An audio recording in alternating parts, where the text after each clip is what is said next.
కొన్ని విషయాలు బైబిల్ గ్రంథంలో నేను మీకు చెప్తాను, జాగ్రత్తగా మనము ఆలకిద్దాం.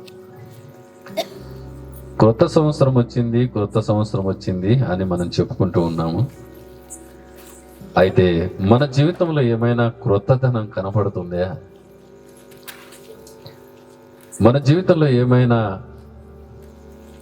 క్రొత్త జీవితాన్ని ప్రారంభిస్తున్నామా? కొన్ని విషయాలు మనము జ్ఞాపకం చేద్దాం. ప్రకటన గ్రంథం 3వ అధ్యాయంలో మొదటి నుండి చదువుతాను, జాగ్రత్తగా వినండి. ప్రకటన గ్రంథం 3వ అధ్యాయం మొదటి నుండి. సార్దీసులో ఉన్న సంఘపు దూతకు ఇలాగు వ్రాయము: 7 నక్షత్రములను దేవుని 7 ఆత్మలను గలవాడు చెప్పు సంగతులేమనగా, నీ క్రియలను నేను ఎరుగుదును. ఏమనగా, జీవించుచున్నావన్న పేరు మాత్రమున్నది కానీ నీవు మృతుడవే. నీ క్రియలు నా దేవుని ఎదుట సంపూర్ణమైనవిగా నాకు కనబడలేదు కనుక జాగరూకుడవై సావని ఉన్న మిగిలిన వాటిని బలపరచుము. యేసు ప్రభు వారి శిష్యుల్లో ఒక శిష్యుడు యోహాను గారు. మా వినాలి జాగ్రత్తగా. యేసు ప్రభు వారి శిష్యుల్లో ఒక శిష్యుడు యోహాను గారు. ఈ యోహాన్ని రోమ్ సామ్రాజ్యం చంపేసేయాలని చాలా ప్రయత్నాలు చేశారు. ఎలా ప్రయత్నాలు చేశారు అంటే, ఎన్ని చిత్రహింసలు పెట్టినా అతను చావట్లేదు. మీరు నమ్ముతారా?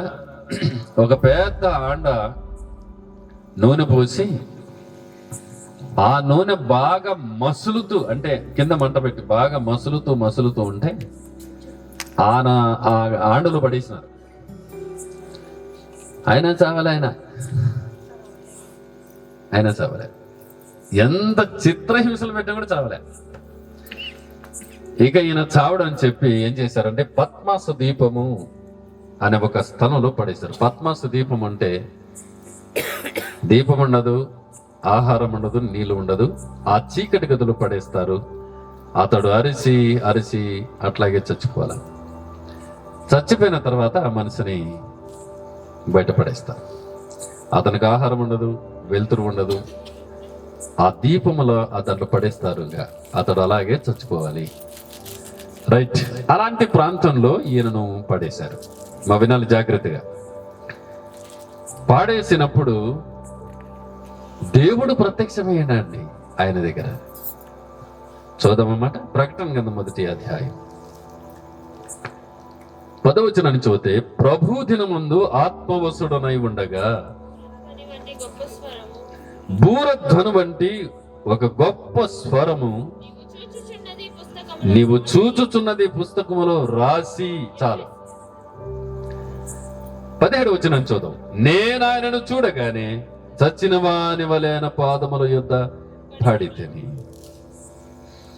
ఆయన తన కుడి చేతును నా మీద ఉంచి నాతో ఇట్లా నేను, దేవునికి స్తోత్రం, 7 సంఘాలకు ఆయన మాటలు చెబుతూ ప్రత్యేకంగా సార్దీసు సంఘం దగ్గరకు వస్తూ, నేను చెప్పే ప్రతి సంగతి, అంటే జరగబోయే ప్రతి సంగతులు పుస్తకంలో చక్కగా రాయి అని దేవుడు ప్రత్యక్షమై, ప్రభువారు ప్రత్యక్షమై ఆయనకు చెబుతుండగా ఆ పద్మాసు దీపములో రాసినటువంటి గ్రంథమే ప్రకటన గ్రంథం.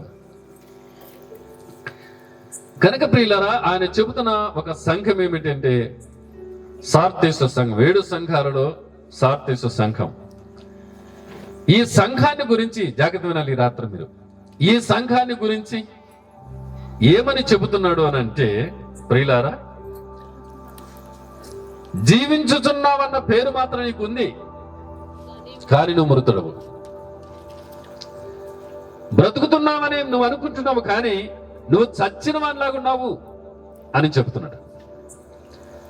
ఎందుకు ఈ మాట చెబుతున్నాడు అంటే, ఆ పైన అంటున్నాడు, నీ క్రియలను నేను ఎరుగుదును. జాగ్రత్త వినాలి ఈ రాత్రి. నీ క్రియలను నేను ఎరుగును, నాకు తెలుసు. నువ్వు ఎట్లా జీవిస్తున్నావో, ఎట్లా మాట్లాడుతున్నావో, ఎట్లా బ్రతుకుతున్నావో అదంతా నాకు తెలుసు. ఎందుకంటే నిన్ను పుట్టించింది నేనే కదా.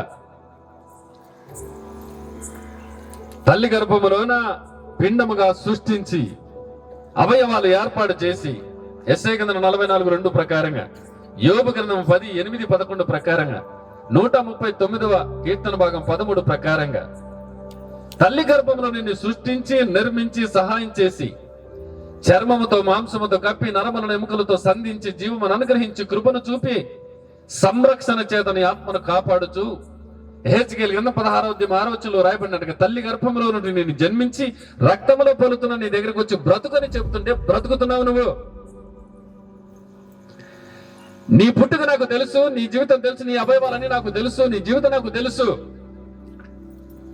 నేనే నిన్ను నిర్మించింది కూడా, నేనే నిన్ను పుట్టించింది కూడా.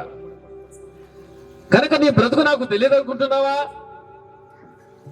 నీ జీవితం నాకు తెలియదు అనుకుంటున్నావా? నీ క్రియలు నేను ఎరుగుతున్నాను.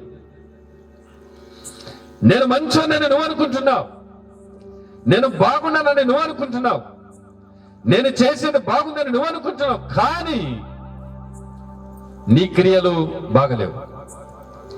నీ దృష్టికి నువ్వు అనుకుంటున్నావు నేను మంచోని, నేను మంచోని, నేను మంచోని అని, కానీ నీ క్రియలు బాగలేవు. నీ క్రియలు బాగలేవు. ప్రభువారు స్పష్టంగా పద్మాసు దీపంలో రాయి మాట సార్తీసు సంఘానికి అని ప్రభువు చెప్పగా రాసినటువంటి మాటలు ఇవి.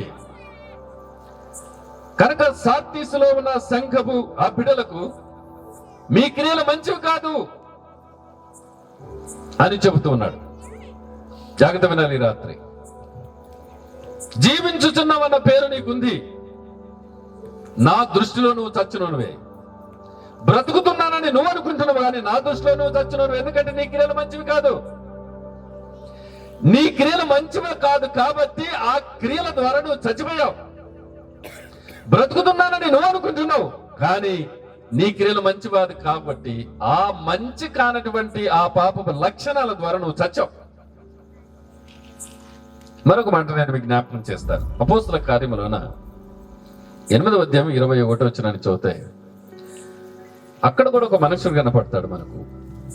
గారడి సిమోను. గారడి సిమోను. గారడి సిమోను అంటే గారడి చేసేవాడు, మనుషులను మభ్యపెట్టి డబ్బులు సంపాదించుకునేవాడు గారడి. ఈ గారడి వాడు గారడి పనులు చేస్తూ ఉంటే ఆ ప్రాంతంలో ఉన్న ప్రజలందరూ కూడా అబ్బో ఎంత గొప్ప అద్భుతాలు, ఎంత గొప్ప అద్భుతాలు చేస్తున్నాడని ప్రజలందరూ ఆయనంట వెళ్ళిపోతున్నారు. దేవుడు ఒకసారి ఏం చేశాడంటే ఫిలిప్పు నవతలకు పంపించి పేతురు ఇవతలకు పంపించాడు. ఒకసారి అట్లా బయరపో అని. ఫిలిప్పు ప్రకటన చేసిన తర్వాత పేతురు పంపించాడు. పేతురు ప్రకటన చేస్తూ ఉంటే చాలా అద్భుతాలు జరుగుతున్నాయి. ఇక గారడి సిమోన్ ఎంత వెళ్లాల్సిన జనాలు పేతురంట పడుతున్నారు. ఇప్పుడు ఈ పేతురంట ఎప్పుడైతే జనాలు పడ్డారో ఇతను కూడా చిన్నగా ఏమండి పేతురు దగ్గర రావడం ప్రయత్నం చేశాడు. ఇతను ఏమనుకుంటున్నాడంటే పేతురు వాళ్ళు చేతులు పెట్టి ప్రార్థన చేస్తూ ఉంటే పరిశుద్ధాత్మతో నింపబడుతున్నారు కాబట్టి అబ్బో చాలా అద్భుతాలు జరుగుతున్నాయి కనుక ఇదేదో బాగుంది అని చెప్పి ఇంత డబ్బు మూట తీసుకుని వచ్చి పేతురు వాళ్ళ దగ్గర పెడుతున్నాడయా, ఈ డబ్బు తీసుకొని ఆ వరం ఏదో నాకు ఇవ్వండి అని. అప్పుడు పేతురు అంటున్న మాట ఏంటో తెలిసిన చదువుదాం ఇప్పుడు. అందుకు పేతురు, నువ్వు ద్రవ్యమిచ్చి దేవుని వరను సంపాదించుకోవాలనుకుంటున్నావా?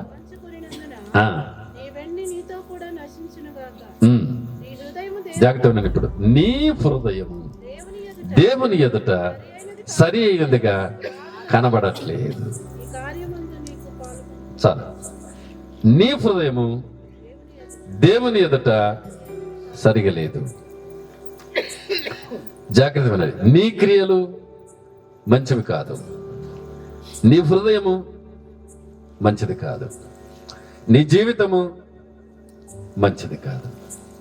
అలాంటప్పుడు ఎక్కడుంది మంచిది? మరి ఉందంటారా ఎక్కడైనా? యెషయా గ్రంథం 1వ అధ్యాయం, యెషయా గ్రంథం 1వ అధ్యాయం 6వ వచనాన్ని చూద్దాం. 6వ వచనాన్ని చూద్దాం. యెషయా గ్రంథం 1వ అధ్యాయం 6వ వచనం. అరకాలు మొదలుకొని తల వరకు స్వస్థత కొంచెమైనను లేదు. ఎక్కడ చూచినను గాయములు, దెబ్బలు, పచ్చి పుండ్లు. అవి పిండబడలేదు, కట్టబడలేదు, తైలముతో మెతన చేయబడలేదు. ఎట్టుందని చెప్పున్నా ఇప్పుడు మన దేహమంతా, మన జీవితం అంతా అరకాలు మొదలుకొని తల వరకు బాగలేదు. అరకాలు మొదలుకొని ఎక్కడ తల వరకు బాగలేదు. మనమేమనుకుంటున్నాం? బాగుంది అనుకుంటున్నాం కదా. నేను బాగున్నా అని అనుకుంటున్నాం. నా హృదయం బాగుంది అనుకుంటున్నాం. కానీ అరకాలు మొదలుకొని తల వరకు కొంచెం కూడా మంచిది లేదు. అంత చెడిపోయింది. అంతా చెప్పండి, అంతా ఏమైంది? చెడిపోయింది. మొత్తం చెడిపోయింది.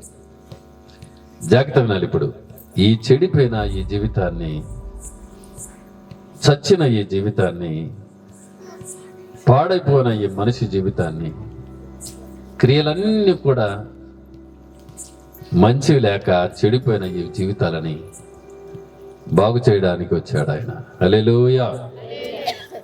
చెడిపోయిన హృదయాన్ని బాగు చేయడానికి, చెడిపోయిన క్రియల్లో ఉన్న నువ్వు మంచి క్రియలు రావడానికి, నీ జీవితం పాడైపోఉండగా ఒక మంచి జీవితాన్ని నీకు ఇవ్వడానికి, ఒక పరిశుద్ధమైన జీవితాన్ని నువ్వు జీవించటానికి, ఆ ప్రభు బిడ్డగా నువ్వు బ్రతకటానికి ఆయన నీ కొరకు రావాల్సి వచ్చింది.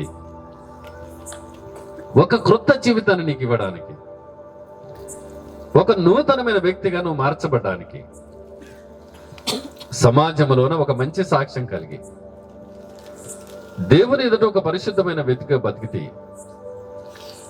ఒక మంచి మార్గాన్ని ఎన్నుకొని చక్కని మార్గంలో నడవాలని ఆశించిన ఆ దేవాది దేవుడు నిన్ను ఒక నూతనమైన వ్యక్తిగా మార్చడానికి, ఒక మంచి వ్యక్తిగా మార్చబడ్డానికి, క్రియలన్నీ పాపపు క్రియలే, అలాంటి క్రియలన్నీ కూడా కొట్టివేసి, తుడిచివేసి, పరిశుద్ధపరిచి, ఒక పరిశుద్ధమైన దేవుని ఎదుట నువ్వు పరిశుద్ధంగా జీవించటానికి ఆ ప్రభువారు నీ కొరకు లోకానికి రావాల్సి వచ్చింది.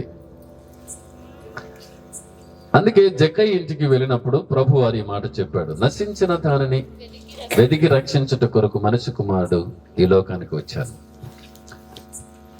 తిమోతి రాసిన మొదటి పత్రిక 1:15 పాపులను రక్షించుట కొరకు క్రీస్తు యేసు ఈ లోకానికి వచ్చాను. కనుక ఈ క్రియల చేత, ఈ పాపపు జీవితం, పాపపు మనసు, పాప హృదయం చేత చచ్చిన మన జీవితాలను బ్రతికించి ఉజ్జీవింప చేయడానికి ఆయన వచ్చాడు. నూతన సంవత్సరం బాగానే ఉంది, కానీ అయితే దేవుడు నీకు ఒక నూతన జీవితాన్ని ఇవ్వడానికి ఆయన వచ్చాడు. హల్లెలూయా చెప్పండి అందరికి కూడా. ఒక నూతనమైన వ్యక్తిగా నువ్వు మార్చబడాలని, ఒక క్రొత్త జీవితాన్ని నువ్వు ప్రారంభించాలని. అందుకే నికోదేముతో ప్రభు వారు చెబుతున్నాడు, ఒకడు క్రొత్తగా జన్మించితేనే కానీ వాడు దేవుని రాజ్యమును చూడలేడు. నీటి మూలముగా, ఆత్మ మూలంగా జన్మించితేనే కానీ అతడు దేవుని రాజ్యములో చేరలేడు, చూడలేడు, చేరలేడు. కనుక దేవుని బిడ్డలారా, నూతన సంవత్సరం అడుగు పెట్టామని బాగానే ఉంది, కానీ దేవుడు నూతన సంవత్సరానికంటే ప్రాధాన్యత నీకే ఇస్తున్నాడు ఎక్కువ. నువ్వు ఒక నూతనమైన వ్యక్తిగా మార్చబడాలి, ఒక క్రొత్త జీవితాన్ని ప్రారంభించాలని. కొరింథీయులకు రాసిన 2వ పత్రిక 5:17 పాతవి గతించను, ఇదిగో క్రొత్తవాయెను. కనుక క్రొత్త జీవితాన్ని ప్రారంభిద్దాం. దేవునికి ఎక్కడైతే నువ్వు వ్యతిరేకంగా చేసావో, వ్యతిరేకంగా అది ఏదైనా కావచ్చు, కనుక దాన్ని ఒకసారి నువ్వు సరి చేసుకొని నీ ప్రవర్తన జీవితాన్ని సరిదిద్దుకుని ప్రభు దగ్గర నువ్వు క్షమాపణ వేడినట్లయితే ఆయన నిన్ను క్షమించి ఒక నూతనమైన వ్యక్తిగా నిన్ను మారుస్తాడు. హల్లెలూయా. ఒక క్రొత్త జీవితాన్ని నీకు ఆయన ఇస్తాడు. అప్పుడు నీ మాటల్లో మార్పు వస్తుంది, నీ నడకలో మార్పు వస్తుంది, నీ జీవితంలో మార్పు వస్తుంది. వాడు చూర్రా యేసుప్రభు నమ్మకం ముందు ఎట్లా ఉండేవాడు, ఇప్పుడు నమ్మిన తర్వాత చూడు ఎలా ఉన్నాడు అని ఒక క్రొత్త జీవితాన్ని నువ్వు ప్రారంభిస్తావు. ఆ ప్రభువు నిన్ను దర్శిస్తాడు, నీకు ఒక క్రొత్త జీవితాన్ని ఇచ్చి ఒక నూతనమైన వ్యక్తిగా మార్చి అటు ప్రభు దగ్గర ఇటు సమాజంలో కూడా ఒక మంచి వ్యక్తిగా నిన్ను జీవింపచేస్తాడు ఆయన. కనుక ఈ రాత్రి వేళ ఒకసారి పరిశీలన చేసుకొని మన క్రియలు మంచివో కాదో చూడండి, మన జీవితం మంచిదో కాదో ఆలోచన చేయండి. సార్తీసు సంఘముతో నీ క్రియలు మంచివి కాదన్నాడు, గారడి సింహంతో నీ హృదయం మంచిది కాదు అన్నాడు. అయితే మంచి దేవుడు, మంచి ప్రభు నిన్ను మంచిగా చేయడానికి వచ్చాడు ఆయన. అందుకే కలువరి శిలువలో ఆయన రక్తాన్ని ధారపోశాడు.